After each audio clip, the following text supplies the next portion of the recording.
யாழ் மண் வாசனையை உணர்த்தி அழகுபடுத்திக் கொண்டிருந்த திராட்சை உற்பத்தி வீழ்ச்சி கண்டுள்ளது. யாழ்ப்பாணத்திலிருந்து நாட்டின் பல பகுதிகளுக்கும் ஏற்றுமதி செய்யப்படுகின்ற திராட்சை உற்பத்தி பாரிய அளவில் வீழ்ச்சி கண்டுள்ளது. யாழ்ப்பாணத்தில் சுமார் 100 ஹெக்டேயர் நிலப்பரப்பில் திராட்சை உற்பத்தி மேற்கொள்ளப்பட்டு வருகின்றது. திராட்சை உற்பத்திக்கு ஏற்ற மண்வளத்தினை கொண்டுள்ள பகுதிகளான தெல்லிப்பளை, சண்டிலிப்பாய், கரவெட்டி, உரும்புராய், புத்தூர், சுன்னாகம் மற்றும் இணுவில் ஆகிய பகுதிகளில் பெருமளவில் திராட்சை உற்பத்தி மேற்கொள்ளப்படுகின்றது. அதிகளவு விவசாயிகள் ஜீவனோபாய தொழிலாக திராட்சை உற்பத்தினை மேற்கொண்டு வருவதுடன் யாழ் மாவட்டத்தின் வருமானத்தில் பெரும் பங்கு ஈட்டி வருகின்றது.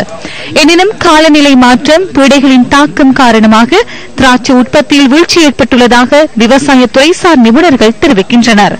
திராட்சை உற்பத்தியினை வாழ்வாதாரமாக கொண்ட விவசாயிகள் எந்த வருடமும் இல்லாத அளவிற்கு கடுமையாக பாதிக்கப்பட்டுள்ளதாக தெரிவிக்கின்றனர்.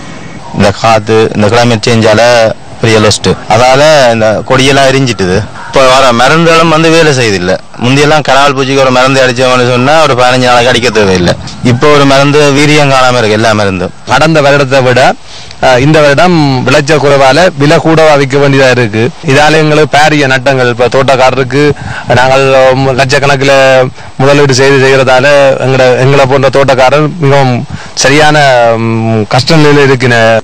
திராட்சை உற்பத்தி குறைவடைந்தமை காரணமாக கடந்த வருடம் 150 ரூபாய் முதல் 200 ரூபாய் வரை விற்பனை செய்யப்பட்ட 1 கிலோ திராட்சை பழம் தற்போது 300 ரூபாய் முதல் 400 ரூபாய்க்கு விற்பனை செய்யப்படுகின்றது.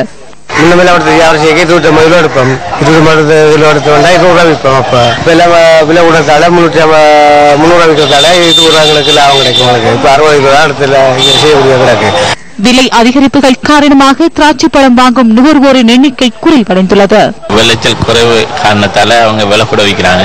நோன்பு காலத்துல கூடுதலான தேவைப்பாடுகள் இருக்கு. 100 ரூபாய்க்கு வாங்கினா இப்ப 150 ரூபாய்க்கு வாங்குறாங்க. 500 ரூபாய்